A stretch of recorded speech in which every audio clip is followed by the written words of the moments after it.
자, 오늘 우리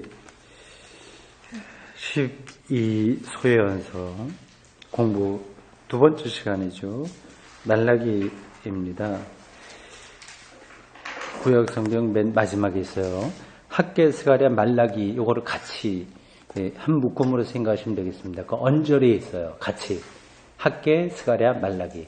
자, 우리 12소예언서 일단 순서를 한번 보실까요? 여러분들 성경 맨 앞에 보면 차례가 나옵니다. 구약 목록이라고 해서 나옵니다. 보십시오.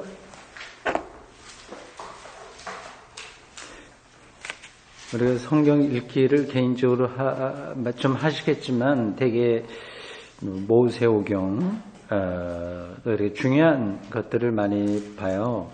사무엘 상하 이런 거 재미있죠. 열왕기 상하 12소예언서 이런 것들은 이렇게 볼 기회가 별로 없을 겁니다. 그래서 일부러 우리가 평소에 잘 읽지 않는 12소예언서를 공부하기로 했습니다.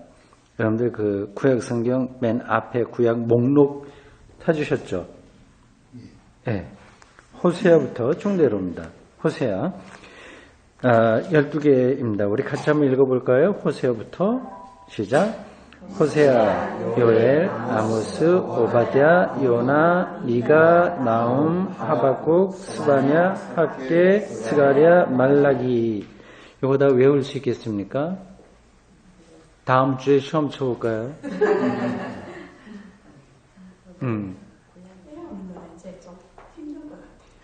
외우는 거 힘들죠? 좋죠? 나이 드는 게 참 좋아요. 핑계 댈 게 많아. 몸도 잘 비둔해지고 머리도 안 들어가고 그러니까 다 나이 핑계하면 다 이제 해결되니까 말이죠. 다시 한번 읽어보겠습니다. 호세아, 요엘, 아모스, 오바댜, 요나, 미가, 나움, 하박국, 스바냐, 학개, 스가랴, 말라기. 예, 요거는 다 사람 이름입니다. 근데 성경에 보면 사람 이름이 그 성경의 제목이 되는 경우도 있고 다른 것도 있어요. 신약도 마찬가지입니다. 그러니까 고린도 전서 후서 이건 사람 이름이 아니라 교회 이름이고요. 디모데 전후서 이거는 사람 이름이고요. 뭐 그렇습니다. 예, 구약을 좀 보십시오. 여러분 구약 목록 다시 한번 보세요. 예언서들 이런 것들은 다 사람 이름입니다. 맨 앞에 있는 게 모세오경 창세기서부터 신명기까지예요. 여호수아 이건 사람 이름인데 사실은 여호수아 이야기만은 아니고 이스라엘의 역사죠. 사사기 이 사사도 사람 이름은 아닙니다. 어떤 그 직위를 가리켜요. 뭐 제사장이 있고 예언자가 있듯이 사사라고 하는 특별한 그 직책을 가지고 있는 사람이 있었습니다. 아주 고대 이스라엘에 있었던 직책이에요. 그때 여러 사람들의 사사들이 나오는데 그 이야기의 모음집 이게 이제 사사기죠. 그 밑에 보면 룻기 이거는 뭘까요? 사람일까요? 아닐까요? 예, 룻이요. 보아스, 룻 뭐 이런 룻 사람 이름입니다. 사무엘 상하 이거 사무엘 상하는 사람 이름인데 사실은 사람에 대한 이야기는 아니고 이스라엘의 역사에 대한 이야기입니다. 뭐 열왕기 상하도 그렇고요. 역대 상하 쭉 그렇습니다. 자, 다시 한번 12소예언서 호세아서부터 말라기까지 12명입니다. 다시 한번 읽어보겠습니다. 호세아, 요엘, 아모스, 오바댜, 요나, 미가, 나움, 하박국, 스바냐, 학개, 스가랴, 말라기. 예, 우리가 12소예언서 다 끝마치기 전까지 이거 달달 외워봅시다. 한 가지는 남는 게 있어야 되잖아요. 호세아서도 말라기는 내가 자신 있게 순서 하나도 안 틀리고 할 수 있겠다 해보죠. 집에서도 한번 눈 감고 이렇게 해보시기 바랍니다. 이제 마지막에 있는 세 사람, 학개, 스가랴, 말라기, 요게 이제 한 묶음으로 다뤄집니다. 꼭 다뤄진다기보다도 같은 시대, 같은 시대는 아닌데 같이 이렇게 맞물려서 돌아갑니다. 여러분 지난 주일에 제가 나눠드린 주의 연대표를 다시 한번 보십시오. 연대표.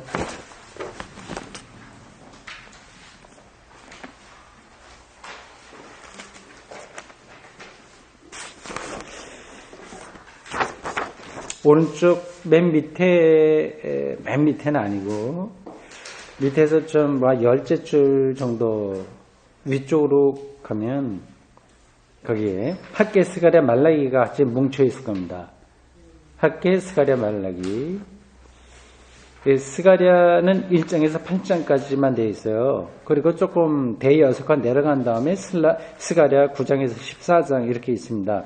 그거는 그 해당되는 장수가 그 다른 시대에 속하기 때문에 그렇게 분류가 된 거예요.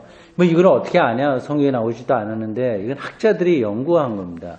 어떻게 연구하냐? 그 시대에 사용하던 언어라든지 뭐 이런 등등 그리고 주변에 있는 다른 역사 이런 거하고 비교해서 이걸 이제 찾아내는 거죠. 여기 학계, 스가랴, 말라기 있습니다. 거기에 역사적으로 중요한 한 그 사건이 있는데 그거 뭘까요? 성전 헌당이에요. 성전 짓는 거예요. 그러니까 학계, 스가랴 요때까지는 성전 지어야 된다. 막 그렇게 했습니다. 이게 이제 바벨론 포로에서 돌아온 다음에 이게 지지분진하고 잘 안 되다가 결국은 515년에 성전을 헌당하게 되죠. 근데 그렇게 되면 모든 게 잘 되리라 생각을 했는데 그렇게 아니거든요. 그래서 사람들이 실망하게 돼요. 그 실망하고 뭐 신앙적으로 나태해지고 뭐 이런 등등해서 이제 나타나서 말씀을 전한 선지자가 말라기입니다. 요 학계와 스가랴는 성전을 짓자고 막 이렇게 힘을 넣었던 사람이고 결국 성전이 지어졌으나 그 상황 자체가 그렇게 별로 좋아지지 않아서 많은 사람들이 힘들어할 때 왜 그렇게 하냐 충고한 사람이 말라기다 이렇게 생각하시면 되겠습니다. 학계, 스가랴, 말라기 같이 묶어서 생각하시면 되겠습니다. 자, 본문을 한번 보시겠습니다. 말라기로 가보시죠. 지난주에 5절까지 같이 봤습니다. 6절부터 보십시오. 거기 소지목으로 여러분들 가지고 있는 성경에 붙어 있죠? 제사장과 백성들의 죄 이렇게 되어 있습니다. 주로 이제 제사장의 문제를 다루고 있습니다. 제사장요. 여기 여러분들이 이런 성경을 읽을 때 그 시대에 어땠을까를 상상하면서 보셔야 됩니다. 그래서 제가 역사적 배경을 자꾸 말씀을 드리는 거예요. 그러니까 성전이 건축돼서 모두 신나갖고 뭐가 잘 되려니 기대를 했는데 잘 안 되고 이렇게 저렇게 어려움이 많이 빠졌을 때 이 말라기가 나서서 설교한 내용이거든요. 지금도 그러니까 굉장히 오래전이에요. 그러니까 그리고 시대적으로 오래될 뿐만 아니라 우리하고는 전혀 다른 나라죠. 저 멀리 있었던 나라, 고대 그 유대 사회에서 선지자 혹은 예언자라고 하는 특별한 어떤 거기에 속했던 사람이 설교한 내용이거든요. 그러니까 이거는 제가 누누이 말씀드렸습니다마는 성경은 하늘에서 뚝 떨어진 게 아니라 우리의 삶의 중심에서 나온 거예요. 어떤 필요성 때문에 나온 겁니다. 그러니까 말라기가 이렇게 말하지 않으면 안 되는 어떠한 일들이 그 시대에 있었던 거예요. 그런 것도 하나하나 잘 따져가서 밝히는 게 이제 학자들이 하는 일들입니다. 구약학자들이요. 근데 우리는 이제 구약학자들이 연구해 놓은 것을 좀 이렇게 좀 도움을 받아서 이 말씀을 더 정확하게 좀 감 좋죠. 근데 많은 기독교인들이 성경을 읽을 때 어떤 선입견이 있어요. 거룩한 말씀, 하나님의 말씀. 그건 옳은 이야기인데 그렇게 하다 보니까 이제 공중에 떠 있는 이야기가 되는 거예요. 우리가 이제 본문을 좀 읽겠습니다만은, 이 말라기가 이렇게 말할 때에는 말을 들어야 될 사람이 있고요. 그리고 말해서 다 아멘으로 상대방이 받지를 않습니다. 여기 논쟁이 있는 거예요, 거기에. 그러니까 이렇게 강력하게 얘기하는 겁니다. 우리가 욥기를 언제 공부했죠? 2년 정도 전에 했나? 작년 봄에 마쳤나? 오랫동안 욥기를 공부했습니다. 거기도 그 욥기가 굉장히 신학적인 논쟁이었다고 하는 것을 그때 좀 느끼셨죠?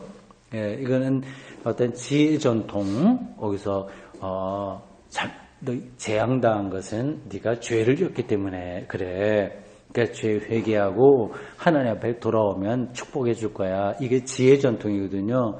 근데 욥대에 의하면 그런 걸로 자기의 어떤 자기에게 일어난 재앙 이런 것들을 도저히 설득력 있게 받을 수 없어서 거기에 대한 반론을 피면서 막 벌어지는 게 욥기 아니겠습니까? 그러니까 서로 갈등이 있는 거예요. 성경은 다 그런 안에서 나온 겁니다. 여기 이 말라기에서도 말라기가 하는 말에 대해서 반대하는 의견들이 계속 나오고 있어요.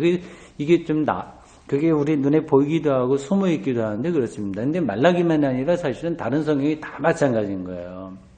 바울이 로마서를 기록할 때 그거 그냥 은혜로운 말씀을 그렇게 기록한 것이 아니라 어떤 유대 기독교인들의 어떤 문제들이 있기 때문에 그거를 기록한 거거든요. 갈라디아서도 마찬가지고. 그래서 논쟁입니다. 그러니까 성경은 여러분들께서 생각하시면 돼요. 이 검사와 변호사인가? 하여튼 그렇게 법정에서 서로 논쟁하거나 아니면 대학 강의실에서 서로 다른 학파가 모여서 이렇게 막 논쟁하는 그런 거를 여러분들이 생각을 하고 성경을 읽으셔야 됩니다. 일방적으로 모든 것이 다 받아들여지고 그런 건 아니었어요. 그런 옳고 그름 서로. 근데 이게 무조건 한쪽이 잘못된 게 아니라 그 당시는 서로 자기 주장이 옳으니까 그 당시에는 이게 어떤 게 옳은 건지도 잘 판단이 안 될 때도 많이 있었어요. 근데 그런 것들을 여러분들이 염두에 두면서 이 안에 말라기하고 또 말라기하고 반대편에 섰던 사람들이 어떤 주제를 갖고 그렇게 심각하게 논쟁을 했을까? 그런 궁금증을 갖고 읽으면 이게 재미있게 되는 거죠. 그때 이제 살아있는 말씀으로 우리들에게 다가오게 되는 겁니다.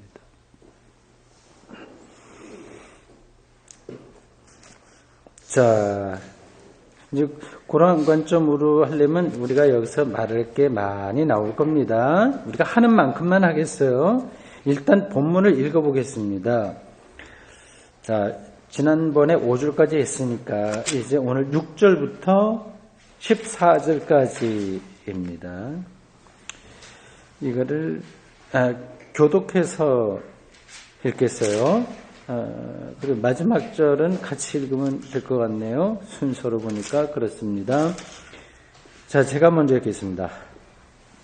내 이름을 멸시하는 제사장들아, 나 만군의 여호와가 너희에게 이르기를 아들은 그 아버지를, 종은 그 주인을 공경하나니 내가 아버지일진데 나를 공경함이 어디 있느냐? 내가 주인일진데 나를 두려워함이 어디 있느냐 하나. 너희는 말하기를, 반론이 나오죠.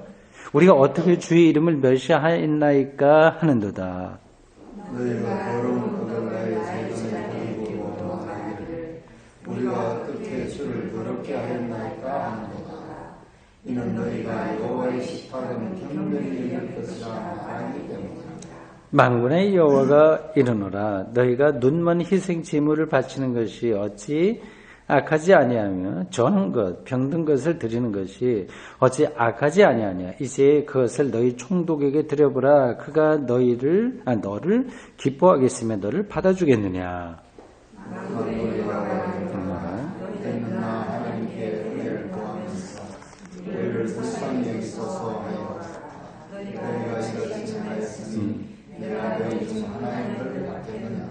만군의 여호와가 이르노라.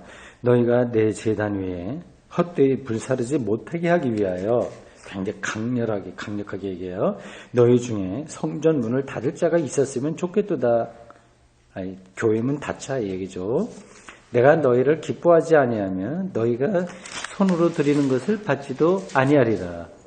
만물의 여호와가 이르노라. 해 뜨는 곳에서부터 해 지는 곳까지의 이방 민족 중에서 내 이름이 크게 이를 것이다.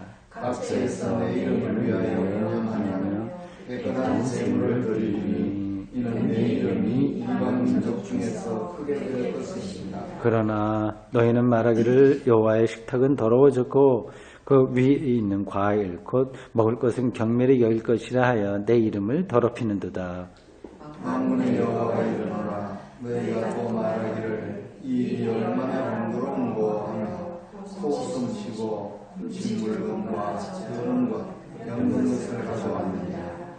너희가 이같이 머문 물을 가져오니 내가 그것을 너희 손에서 받겠느냐. 이는 여호와의 말이다.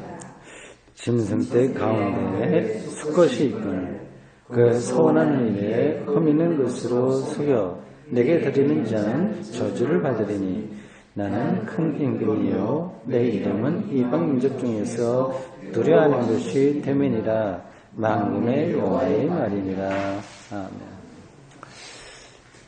이 모르긴 몰라도 이 구절을 목사님들이 자주 애용할 만한 그런 내용이에요. 헌금 똑바로 해라. 이제 그런 뜻으로 우리가 새길 수 있습니다. 있는 거 이거 바쳐서 되겠냐. 내용이 이제 그렇게 나오고 있어요.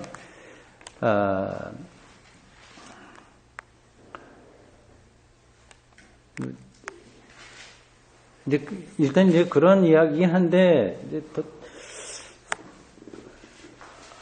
겉으로 드리는 어떤 헌물, 제사 드릴 때 하는 그게 올바르지 않느냐라고 하는 게 핵심이 아니라 그 제사 드리는 사람의 태도를 가리키는 거예요. 사실 뭐 하나님이 뭐 양 어디 조금 어디가 좀 완전하지 못한 거 드렸다고 해서 그것 때문에 다르게 백성들을 대할 리는 당연히 없죠. 아무리 많은 것을 바친다고 하더라도 그것이 곧 하나님에게 그런 것에만 하나님의 관심을 갖는다고 말할 수도 없는 거고요. 뭐 다른 구절도 많이 있으니까.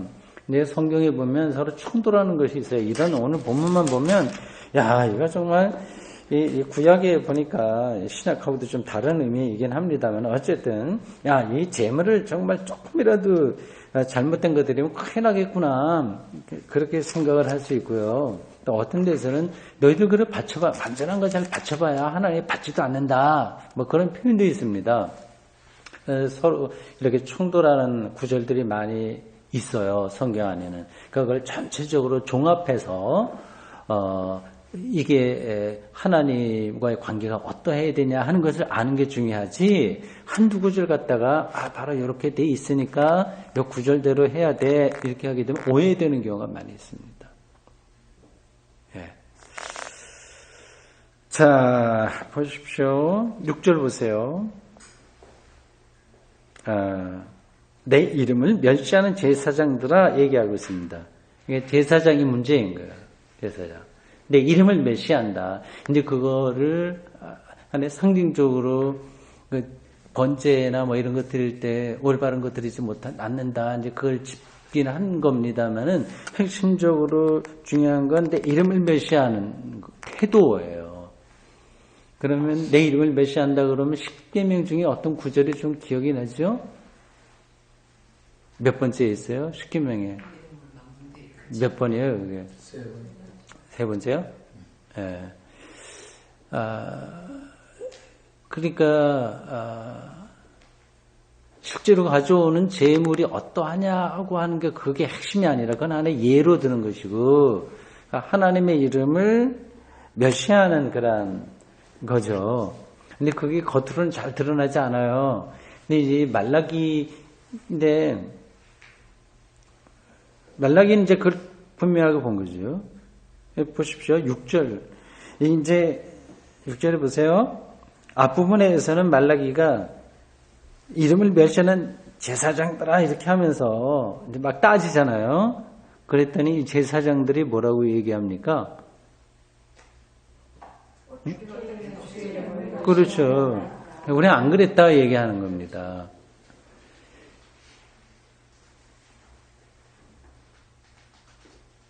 그러니까 그거를 자기 주장이 있는 거죠. 그렇게. 이게 참 우리가 그 시대로 돌아가서 확인할 수 있는 것도 아니고요. 그리고 그 멸시했냐 안 했냐 하는 것이 겉으로 확 드러나는 것도 아니고요. 사실은 참 어려운 문제입니다. 지금도 사실은 마찬가지이죠. 정말 저 사람이 예배를 예배답게 드리고 있는지, 또 목사가 여기 제사장이라고 하면 목사하고 약간 가까워요. 옛날에 제사장과 지금의 목사는 좀 완전히 다릅니다. 또 일치시켜서 말하면 안 되죠.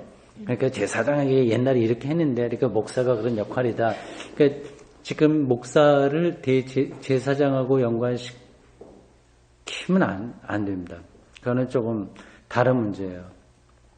그러니까 목사가 뭐냐, 목사의 정치가 뭐냐 하는 것도 많이 논란이 있습니다. 접어두고요. 좀 천천히 좀 보실까요? 여기 6절 앞부분에 내 이름을 멸시하는 제사장들아 이렇게 하면서 제사장과 여호와의 관계를 뭘로 이렇게 비교를 했죠? 아들과 아버지. 저기 돌아가는 거예요? 제가 끌까요? 네. 저 소리는 환풍기. 네.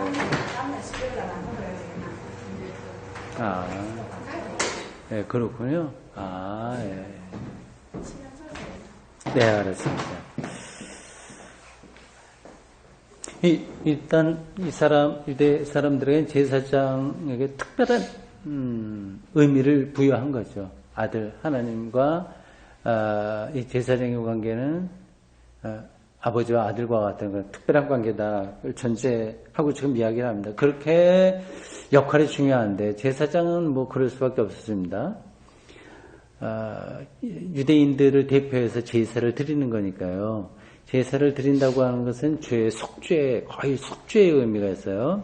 그래서 사람들 대신해서 제사를 드리는 입장에 있는 사람이라서 하나님과의 관계가 아들로 이렇게 이야기되는 것은 가능합니다. 그만큼 특별한 입장에 그 위치에 있는 거죠. 그러한 위치에 있는데 이제 말라기가 볼 때는 하나님의 이름을 멸시하는 그런 사람들이었죠. 이스라엘의 그 종교적인 업무를 감당한 사람들이 두 종류입니다. 하나가 제사장이고 하나가 제사장이고 또 하나가 선지자예요. 크게 보면 이 제사장들은 주로 하나님께 제사, 예루살렘 성전에서 제사 드리는 일을 주 업무로 했고, 선지자들은 하나님의 말씀을 받아서 선포하는 일을 한 거죠. 그게 좀 성격이 좀 달라요. 지금 이제 말라기가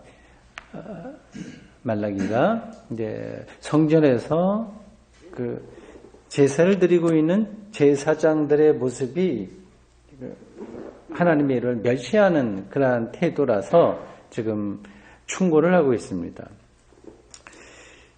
예언자들이 그 당시에 어떤 일을 했는지 우리가 조금 다른 문헌을 통해서 살펴보고 지나가죠. 지난주에 제가 여러분들에게 나눠드린 거 잠깐 보세요. 예언서라고 하는 제목으로 기록된 글 좀 깁니다. 그래도 우리가 앞으로 계속해서 12소예언서를 공부해야 되니까 좀 정리하고 넘어가는 게 좋을 것 같습니다. 다 가지고 계시죠? 안 가지고 계시면 없으시죠? 제가 천천히 읽어보겠습니다. 그 중간중간에 보면은 복사가 되지 않은 글자가 나오는데 그거는 파란 글씨로 원본에 되어 있어서 안 나온 거예요. 제가 그 해당될 때 읽어드리겠습니다. 예언서 혹은 뭐 선지서라고도 합니다. 봅시다. 예언자 혹은 선지자라고 한다면 보통은 아비를 미리 말해주는 사람으로 이해한다. 보통 그렇잖아요. 예언한다. 앞에 일을 알려주는 사람으로 사람들이 보고 있는데 사실은 그건 아니라고 하는 거죠. 이는 이 낱말의 본뜻이 아니고 점쟁이처럼 뭐 앞에 일을 나타내는 거 그게 아니라고 하는 겁니다. 그 헬라나 말 프로페테스나 히브리 말 나비에도 그런 뜻은 없다. 그러니까 앞에 일을 맞추는 식의 그런 의미가 있는 게 아니다. 나비 이건 히브리 말로 이제 선지자 예언자라고 하는 단어예요. 두 가지 뜻이 있다. 한편으로는 특히 제 스스로에게서 비롯되지 않은 것을 외쳐서 널리 알리는 사람을 뜻하고, 다른 한편으로 그 자신이 부르심을 받은 사람, 곧 하나님이나 하나님의 영에게 징발당한 사람을 뜻한다. 두 가지죠. 부름을 받아서 선포한다. 이 두 성격이 있습니다. 그 뜻의 폭이 넓기 때문에 그 표현은 정말 여러 가지 모습으로 드러나는 이스라엘 정신세계의 대표자들을 한데 묶는 개념이 되었다. 그러니까 이 선지자가 처음부터 있었던 건 아니고요. 역사가 쭉 내려오면서 그런 사람들의 집단이 생겼습니다. 근데 그게 어떤 의미냐 하는 것을 지금 따라가고 있습니다. 앞에 일을 점쟁이처럼 맞춘다는 뜻으로 시작한 게 아니에요. 하나님에게 소명을 받은 거 하나하고, 그리고 사람들에게 어떤 사실을 선포하는 일, 이거예요. 그러니까 지금 말하자면 뭐 설교자가 예언자에 가장 가깝습니다.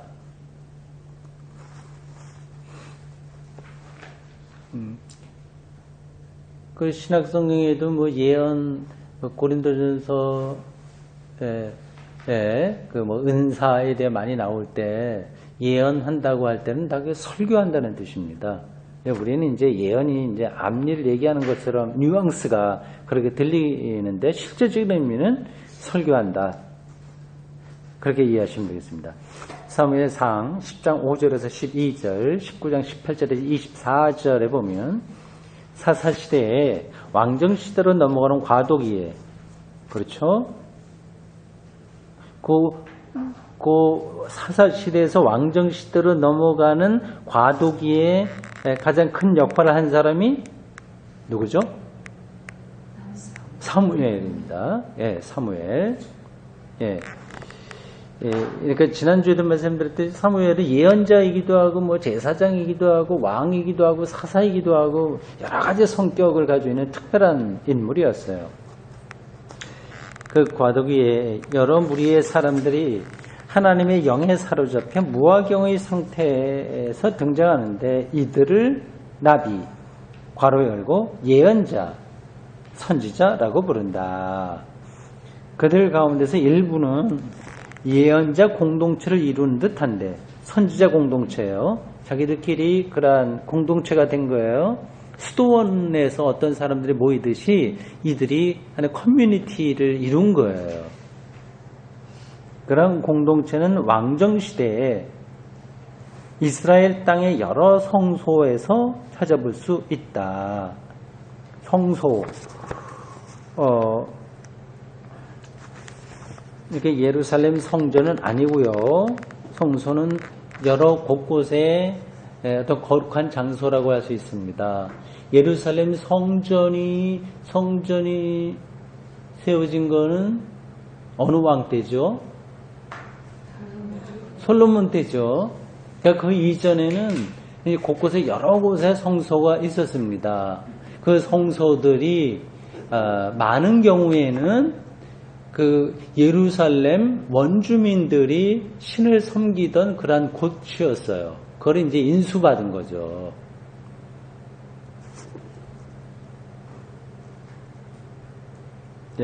열왕기하 2장 23절에서 알 수 있는 특별한 머리 모양, 이런 공동체에서 비롯된 것 같고, 수도승들이 머리 좀 미는 거, 그런 것들이죠.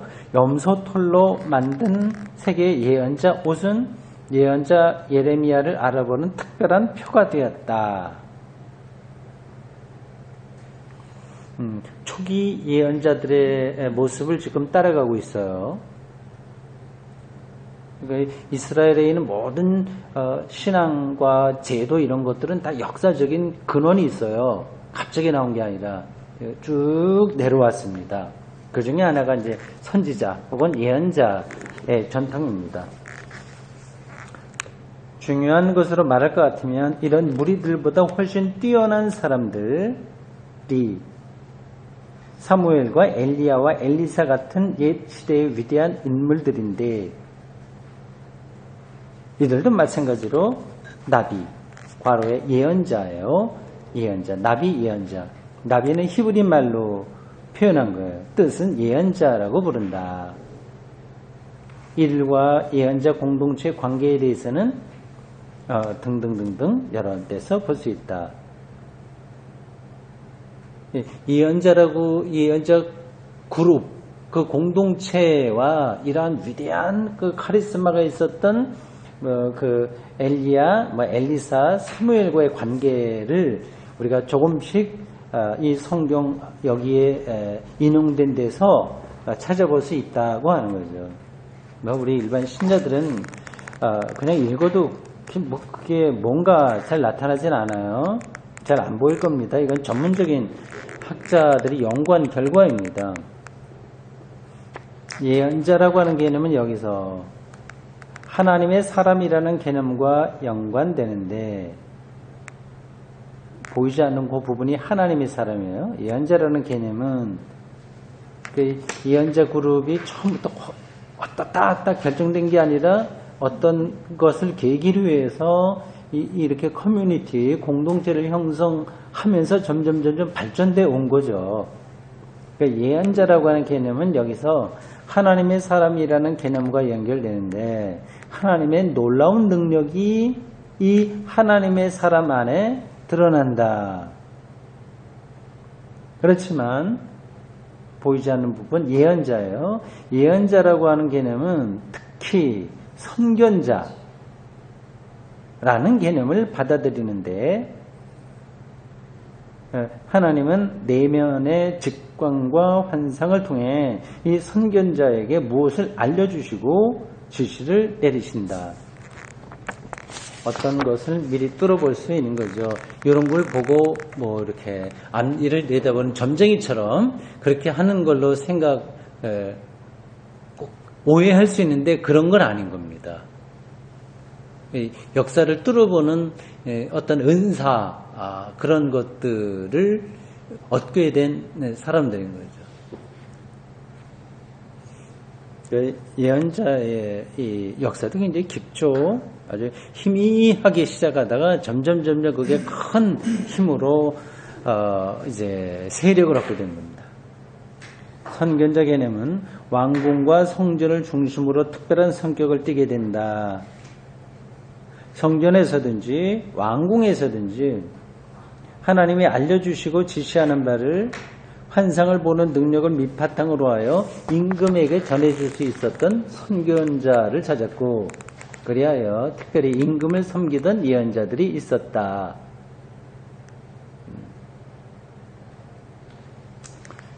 임금을 섬기던 예언자들, 그런 사람들은 끝발이 있는 거죠. 나단 같은 사람들, 굉장히 힘이 있어갖고 솔로몬을 다윗의 후계자로 세우는데 결정적인 역할을 한 선지자입니다.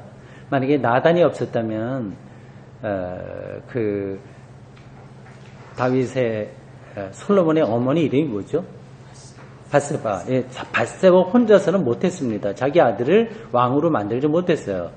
이 왕궁 예언자인 이 나단이 그 밧세바하고 왕비죠. 같이 힘을 합해서 다른 정적들, 다른 왕자들 다 제거하고 솔로몬을 왕으로 세울 수 있었습니다.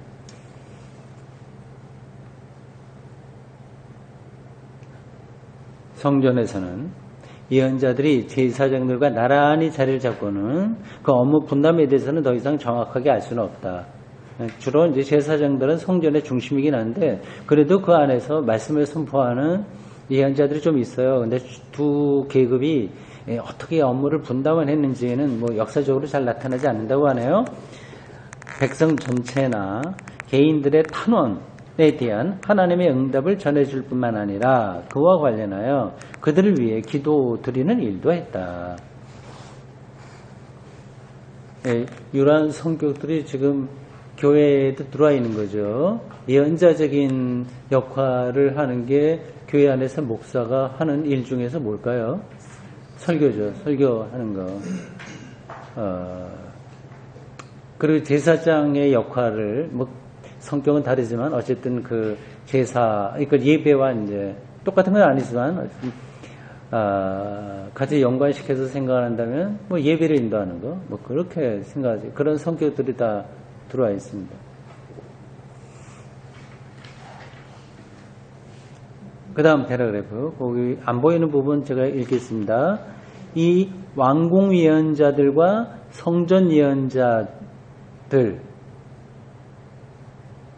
그 괄호 열고 제의 예언자들, 요게 성전, 제의, 그러니까 성전에서 드리는 제사와 연관되어 있는 거예요. 성전 예언자들. 그래서 그들을 제의 예언자들. 우리가 보통 예전 예배 드린다고 하잖아요. 그 예전 드린다. 그렇게 제의라고 하는 뜻하고 같습니다. 이 왕궁 예언자들과 성전 예언자들은 머릿속에 그려주시죠? 임금 옆에서 막 이렇게 하나님의 뜻이 이거니까 좀 이렇게 하십시오. 이렇게 하는 예언자들을 왕궁 예언자라고 하는 거예요.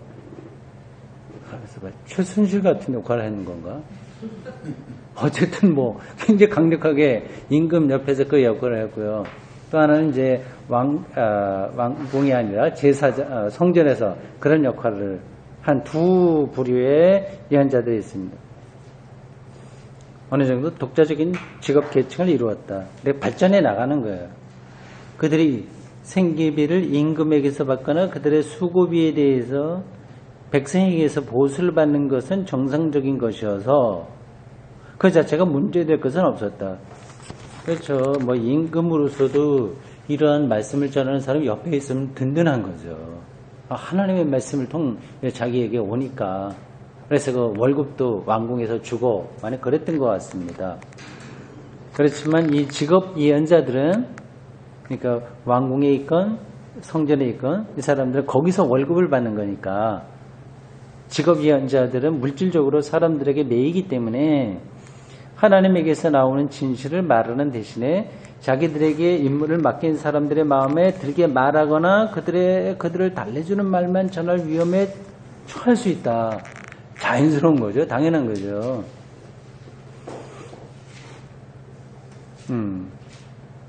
지금도 목사가 교회에서 사대비를 받는 게 좋은 건 아닌 것 같아. 다른 데서 총회 사원이나 이런 데서 골고루 그냥 한꺼번에 해결을 하고, 그러면 옳은 거를 교회에서 사례비를 받든 안 받든 상관없이 할 수 있지 않을까. 그렇지 않으면 늘 눈치를 보게 되거든요. 특별히 장로들이 강한 교회에서는 목사가 와서 이 장로들 생각고 다른 거는 말할 수 없습니다.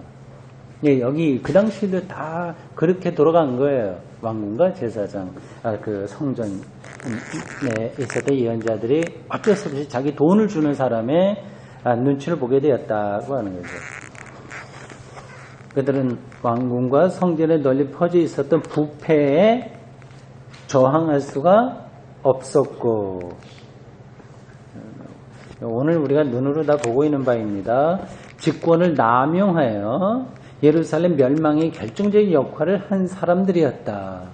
그러니까 어용적인 거죠. 어용 종교라고 하는데 어용 예언자들입니다. 옛날이나 지금이나 사실은 인간들이 모여서 하는 경우에 비슷한 일들이 반복돼요.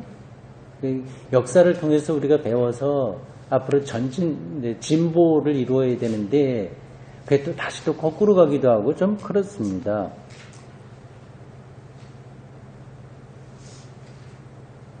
네, 또 좀 봅시다. 성경에 어떤 예언자가 선포한 말씀이 글로 확정되고 그것을 바탕으로 그 예언자의 이름이 붙은 책이 생겨났을 때,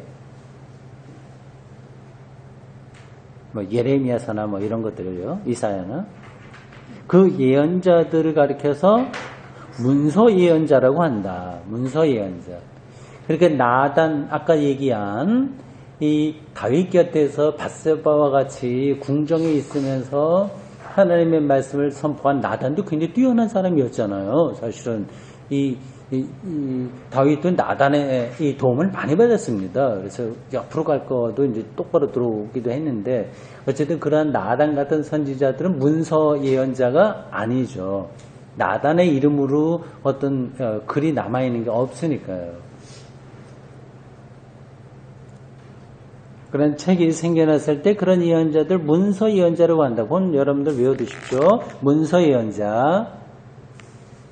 이 문서 예언자들은 대략 주전 750년에서 500년 사이에 활동했는데, 아주 옛날에는 없었어요. 이런 예언자들이. 다윗, 솔로몬 시대는 없었죠. 그 뒤에 나온 거예요.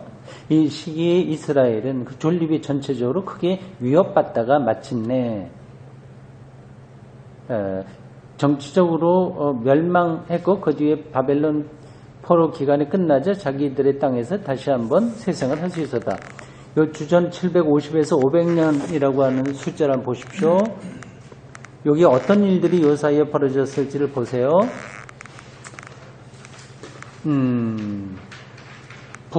북이스라엘이 멸망한 해가 기원전 721년입니다. 그러니까 요 안에 들어와 있는 거예요. 그러니까 기원전은 큰 숫자부터 밑으로 내려오죠. 그래서 750년으로 한 해 한 해 갈수록 숫자가 줄어듭니다. 그렇게 계산이 됩니다. 그래서 721년쯤 북이스라엘이 멸망해요. 혹시 아세요? 어느 나라에 의해서 멸망했는지? 아주 유명한 그 근동에 대표적인 두 나라가 있는데, 고대 아시리아예요. 아시리아. 지금의 시리아라고 하는 그 지역에 패권을 가진 민족, 아주 강력한 제국이었고요. 거기에 의해서 북이스라엘이 망했고, 587년에는 남유대가 또 망합니다. 그게 다 요 숫자 안에 들어와 있어요. 기원전 721, 기원전 587년 남쪽 나라가 망했습니다. 그 나라가 누구 나라에 망했는지는 아실 거고, 바벨론 유명한. 그러니까 아시리아하고 바벨론 두 나라 외워두세요. 아시리아와 바벨론. 그 이야기가 성경에 많이 나옵니다. 실제적으로 많이 나와요. 그리고 이거는 세계 고대 역사에서 다 있었던 나라들, 실질적인 나라였고요. 그러니까 이 구약 성경이 앞에도 제가 누구는 이야기한 겁니다만은, 어떤 영성가, 뛰어난 영성가가 아주 골방에 앉아서 특별한 거를 이렇게 계시받아서 쓴 게 아니라 구체적인 역사 안에서 나온 거예요. 아시리아에 의해서 북이스라엘이 망하는 그 장면을 목도한 예언자들이 이게 이렇게 우리가 하나님의 말씀대로 살지 않으면 되냐, 그렇게 선포하고 한 겁니다. 아주 구체적인 거예요. 750에서 500년 사이에 많은 일들이 있었는데, 요 시기에 주로 문서 예언자들이 등장해서 활동했다. 머릿속에 정리해 두십시오. 이 문서 예언자들과 다른 예언자들은 앞에서 나온 왕궁 예언자들과 성전 예언자들이에요. 이 사람들은 똑바로 하나님의 말씀을 전하기가 좀 어려웠어요. 그 이유는 알죠? 돈을 거기서 받으니까, 거기서 사례비 이런 걸 받으니까 눈치를 볼 수밖에 없었어요.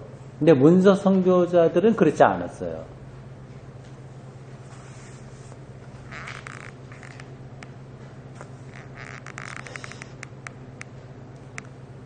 (750에서 500년) 사이에 있었고요. 500년 가까이 왔을 때 이제 바벨론 포로에서 돌아왔고 그리고 성전을 다시 헌당했는데 그게 515년입니다. 515년. 그때 많은 일들이 고대 이스라엘의 역사에 있었습니다. 그 다음 이 예언자들은 위대한 인물들이었다. 어떤 예언자요? 문서 예언자들이요. 그 시기 750에서 500년 사이에 활동했었던 예언자들. 12소예언서들도 대개는 거기에 있습니다. 대개. 다는 아닌데 대개는 그렇습니다.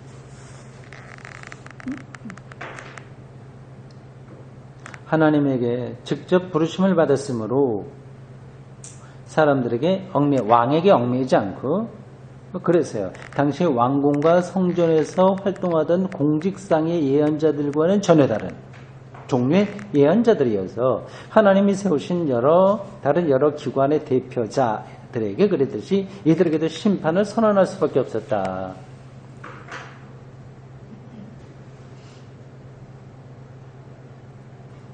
그러한 문서 예언자들의 글들이 구약 성경에 들어온 거죠. 여기 심판에 대한 이야기도 많이 나옵니다. 자기들은 떳떳하게 그 말을 할 수 있었습니다. 엘리야나 엘리사 같은 네 시대의 예언자들, 그들은 더 거슬러 올라가야 되는 거예요. 예언자들과 달리 문서 예언자들은 권력을 잡고 있던, 물론 엘리야나 엘리사도 비판한 예언들을 하기도 했습니다. 그러나 좀 성격이 다른 거예요. 권력을 잡고 있던 임금들뿐만 아니라 사대가 심각하고 모두에게 직접 관련되므로 백성 전체에게 하나님 말씀을 전해야 했다. 이러한 상황과 또 선포 이후의 역사, 남북 왕국이 멸망하고 백성이 사로잡혀가고 주전 538년 이후에 새로 시작된 역사. 요거 기원 주전 538년이 무슨 말일까요? 무슨 해일까요, 이게요? 다 크게 얘기해봐요. 뭐라고? 538년 이후 이렇게 된 거 보면 538년이 나름대로 의미가 있는 횟수 같죠? 네, 바벨론 포로 귀환입니다. 예, 이때부터 몇 차에 거쳐서 해요. 이게 처음 이제 538년부터 시작해서 1차, 2차, 3차 쭉 이제 귀환을 하게 됩니다. 그러니까 이때가 새로운 역사죠.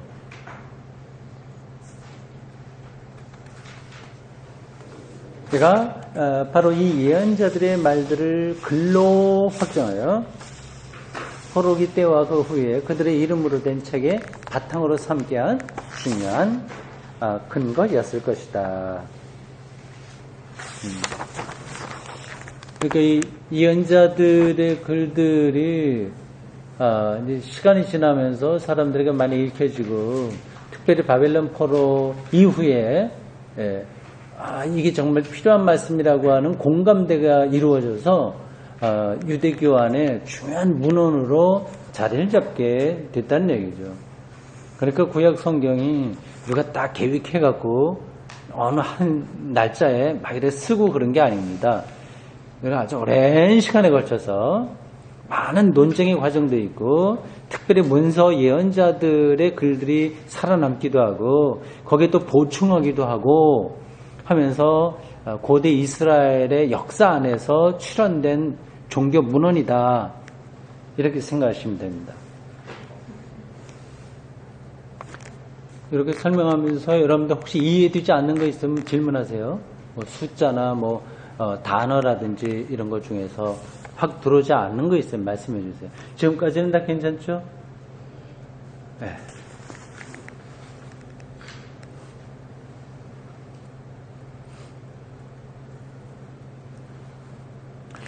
이런 정도를 우리가 이해하면 신학대학 수업하는 거 수준보다 조금 높으면 높았지 낮지는 않습니다. 실질적으로.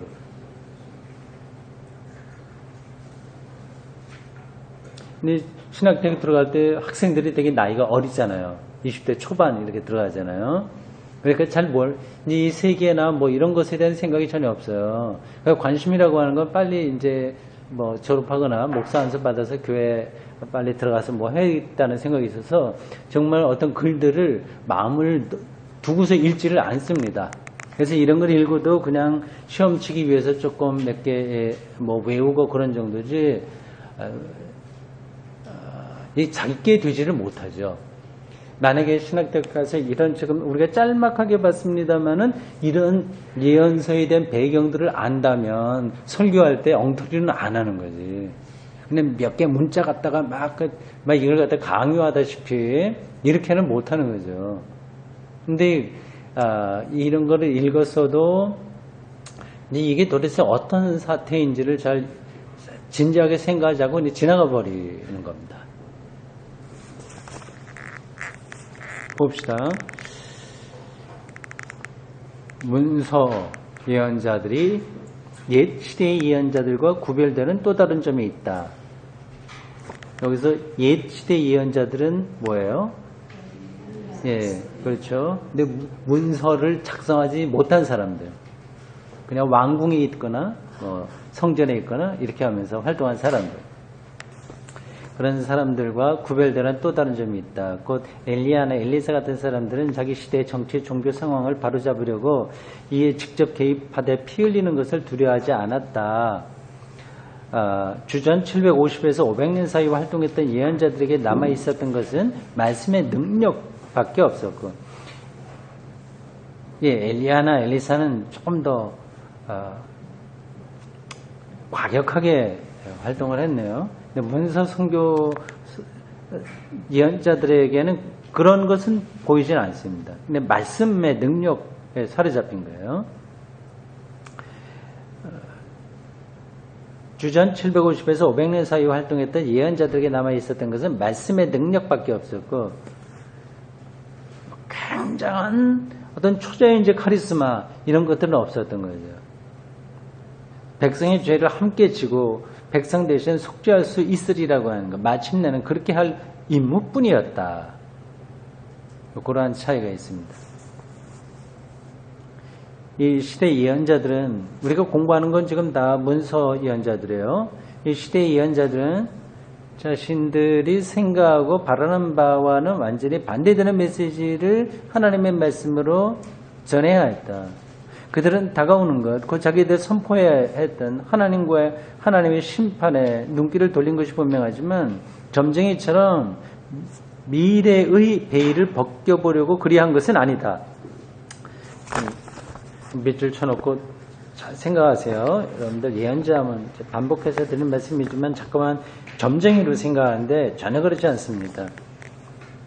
그들은 주로 자기들의 현재의 비판을 가했다. 그 역사 현재 비판을 가했다. 그런 사람이 예언자예요.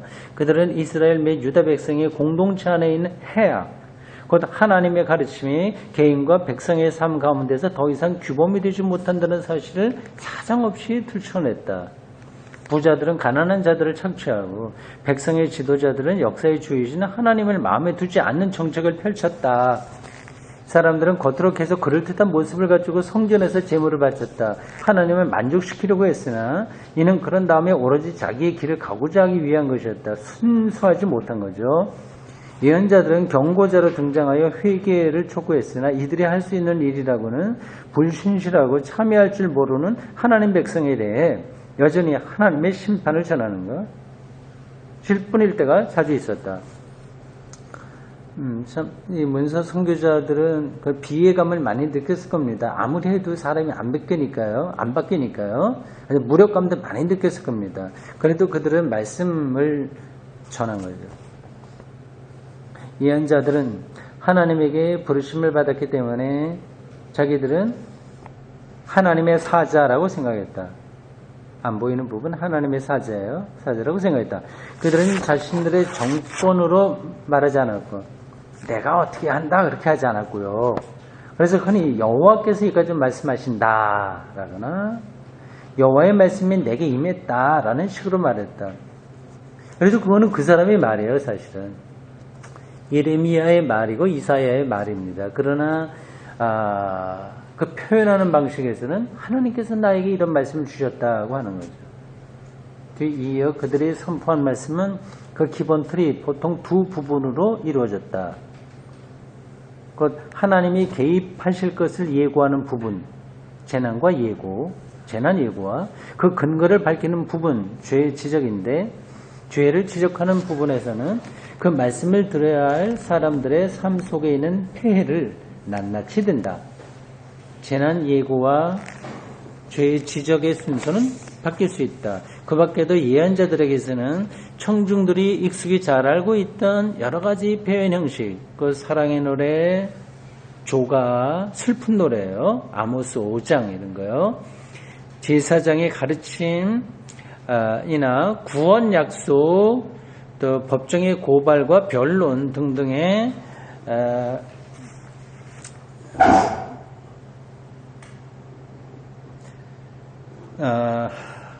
봅시다. 법정의 고발과 변론의 형식과 요소를 찾아볼 수 있다. 여러 형식이에요. 이런 형식들은 종종 변형되고 그 내용이 새롭게 채워지기도 하는데 이에 대해서는 본문에서 개별적으로 다룰 것이다. 특별한 경우에는 말과 아울러 행위가 나타나기도 한다. 곧 예언자들은 하나님이 결정하신 바를 상징 행위로서 분명히 드러냈고 이로써 그 결정된 바를 불러일으키기도 했다. 말하자면 퍼포먼스를 한다는 거, 퍼포먼스를 어떤 실행적인 극적인 것을 보여주는 그러한 일들도 간혹 했습니다. 주로 이제 말씀을 전하기는 했는데 그거를 사람들에게 더 적나라하게 전하기 위해서 퍼포먼스를 행했습니다. 자, 우리 마치다 읽어보죠. 이거. 우리가 앞으로 계속해서 예언서를 공부하게 될 텐데, 그것에 대한 어떤 그림, 그게 뭐냐라고 하는 것을 확실하게 좀 정리하고 넘어가는 게 필요합니다. 예언서의 형성 과정은 대강 다음과 같이 생각해 볼 수 있다. 맨 먼저, 한 예언자가 공개적으로 선포한 말씀을 개별적으로 예언자 자신이나 그를 따랐던 사람들이 글로 기록했을 것이다. 처음에는 입으로 얘기를 했는데 이걸 이제 누가 받아 쓴 거예요. 뭐 비서가 있을 수도 있고요. 또 자기가 쓸 수도 있습니다. 각자 다 달라요. 나중에 예언자들의 제자들은 이런 글들을 모아서 만든 여러 묶음을 보충하고 확장시켰을 뿐만 아니라 그 당연하죠. 선생님이 이렇게 설교했는데 예언했는데 그걸 다른 말씀과 비교해서 요게 좀 빠졌으면 넣기도 하고 빼기도 하고 그래서 제자들이 문서를 만들어 간 거예요. 예언자가 당한 일과 살아간 삶에 대해서도 이야기 형식으로 적기도 했을 것이다. 그 예언자가 예레미야가 자기가 다 얘기하지 않은 것도 제자들이 거기서 이제 쓴 거, 우리 선생님 예레미야가 감옥에 갇히기도 하고 뭐 이랬다고 하는 거를 거기에 쓰는 겁니다. 그게 이제 예레미야서에다 나와요. 특히 자세한 것은 여기 나오네요. 예레미야의 비서인 바룩이 자기 선생님에 대해서 적은 것으로 보이는 기록이다. 예레미야가 뭐 자기 신상에 대해서 얘기했겠어요. 근데 그 이야기가 예레미야 36장에서 45장에 나오거든요. 자세하게 나오거든요.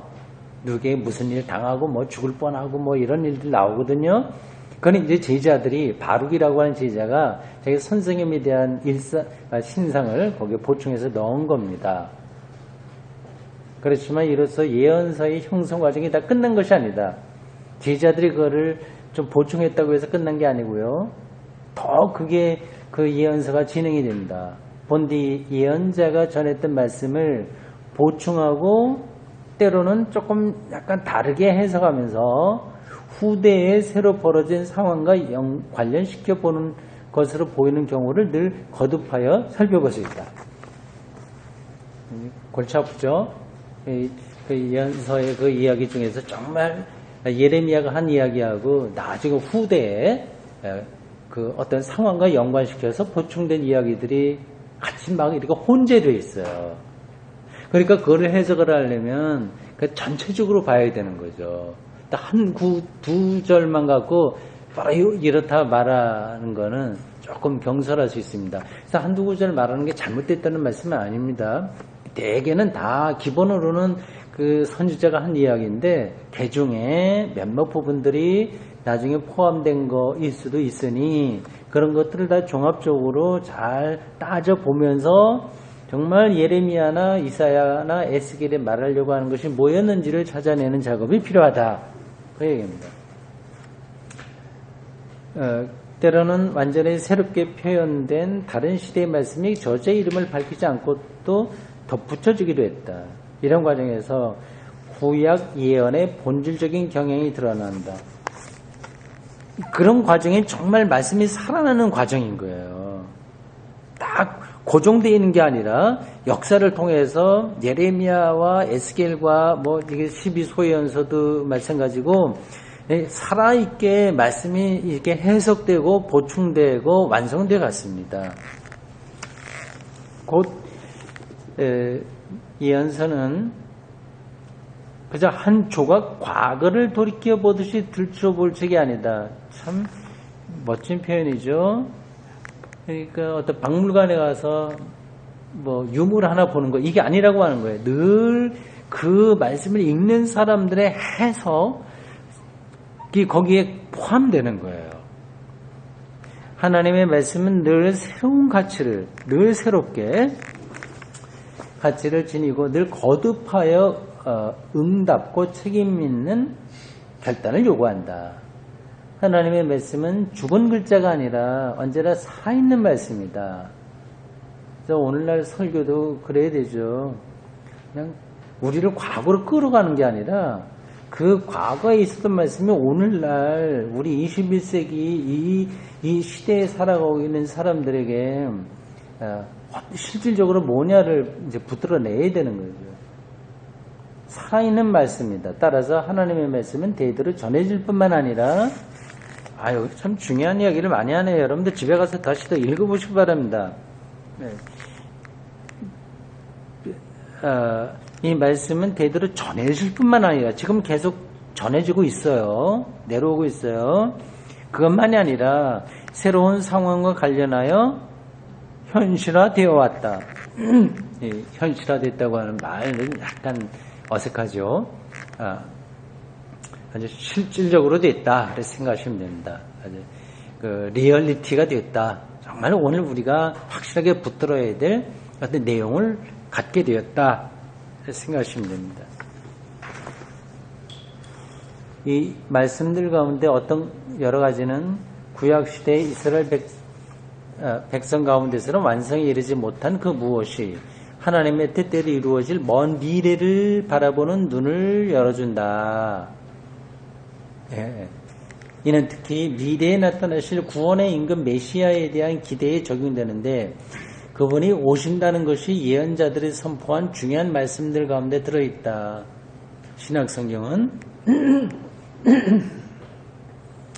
이렇게 예고된 바들이 예수 그리스도에게서 성취되었다고 본다. 그리하여 예언자들의 말씀을 끊임없이 인용한다.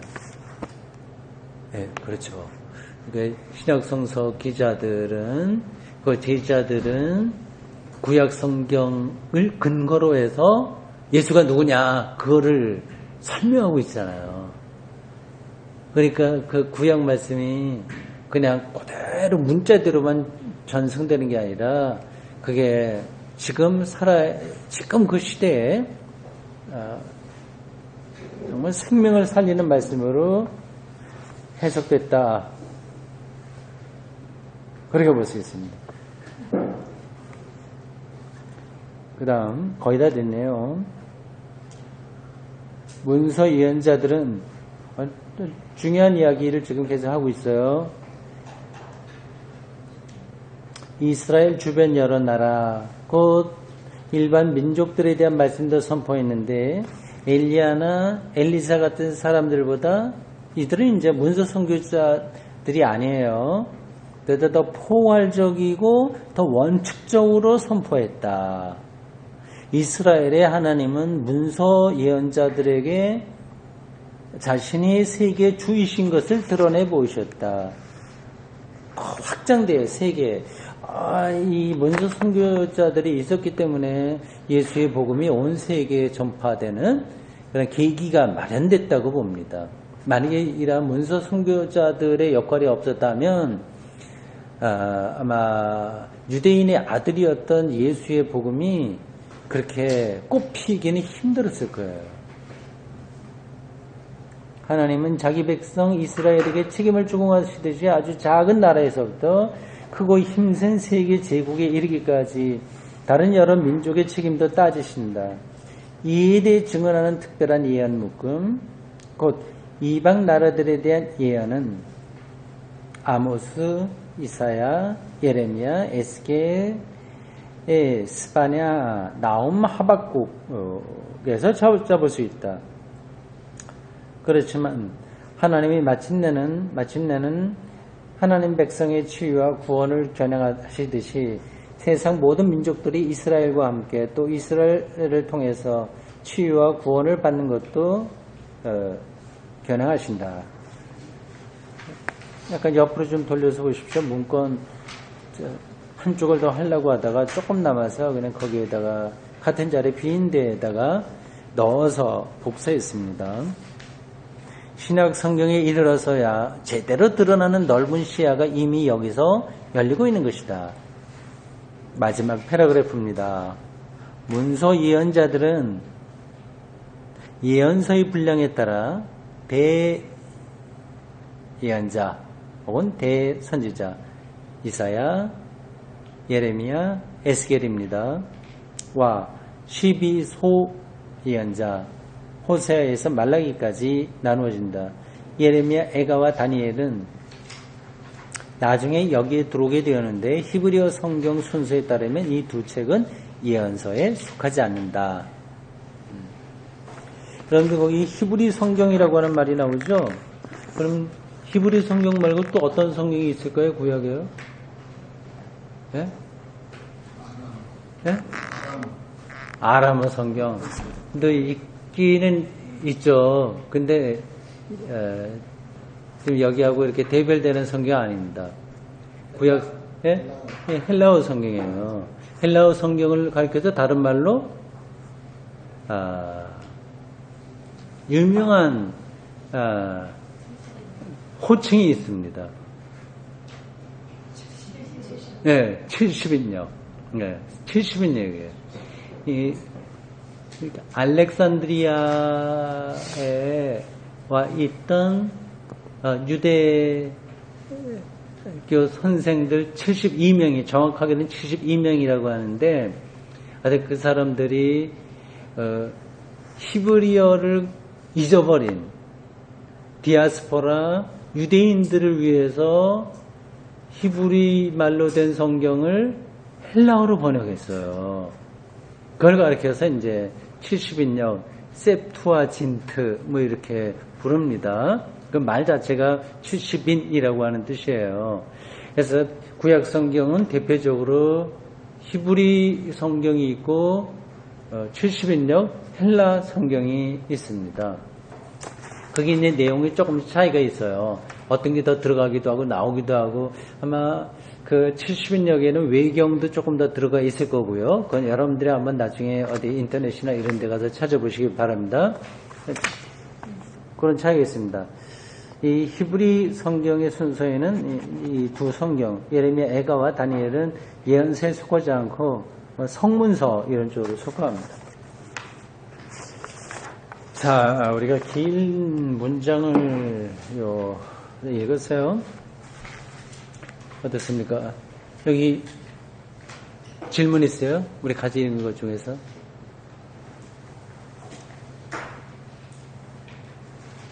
많이 배우셨죠? 괜찮죠? 요 글이요. 집에 가서 또 읽어보시기 바랍니다.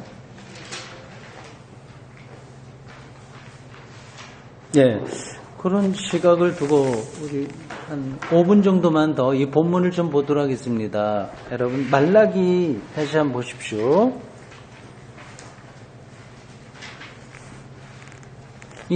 그 문서 예언자의 한 사람인 거예요, 말라기가.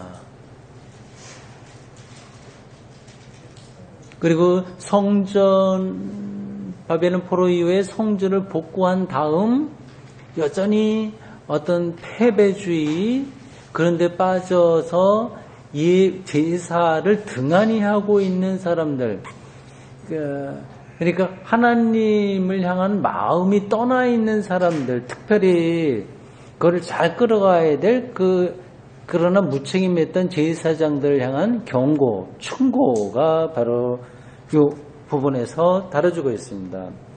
6절 다시 한번 보겠습니다. 내 이름을 멸시하는 제사장들아, 이렇게 불렀습니다. 나 만군의 여호와가 너에게 이르기를.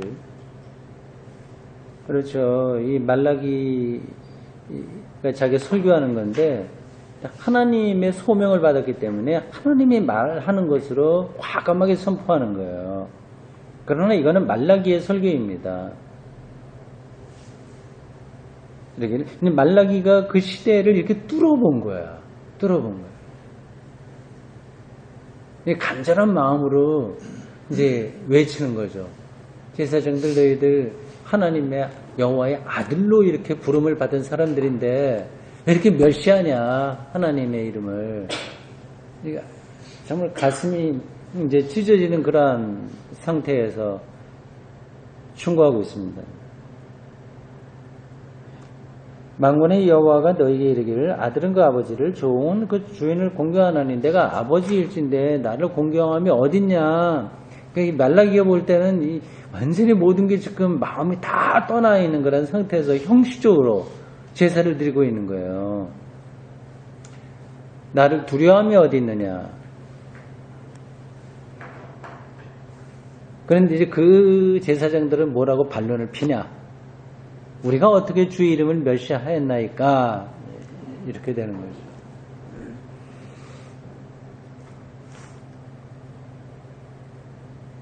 그 당시에 이 말라기보다도 이 제사장 이런 사람들이 더 힘이 있었을 겁니다. 지금도 되게 한국교회 이런저런 거를 쥐고 피고 쥐락펴락하는 사람들은 되게 대형교회 이런 분들이잖아요. 한기총이라고 해서 있습니다. 한국기독교 총연합회라고 있어요. 네. 역사에 대한 안목도 다는 아닌데 어쨌든 그쪽에서 발표하는 어떤 시국 선언문 이런 것들을 보면, 그리고 그동안 취한 태도 이런 것들 보면 여기 말라기가 이야기하고 있는 하나님의 이름을 이렇게 멸시하는 제사장들의 태도와 비슷하다 개인적으로 이렇게 느낄 때가 많이 있어요. 그러니까 툭하면 툭하는 게 아니라 거의 전매 특허로 국가 조창기도회 하여튼 국회 조창기도회 이런 거 주도하고요 하면서 어용적인 그런 태도를 보일 때가 많이 있습니다. 그러면서 이제 그들은 이게 바로 하나님을 잘 섬기고 하나님의 뜻대로 하는 거다 주장을 하겠죠. 그때 저희 말라기 시대하고 똑같습니다. 한쪽에서는 말라기는 하나님의 이름을 너희들 멸시하는 거다 얘기하고, 한쪽에서는 아니다 우리가 언제 그렇게 했냐 그런 논쟁을 한 겁니다. 지금도 똑같이 그런 일들이 반복되고 있다고 볼 수 있죠.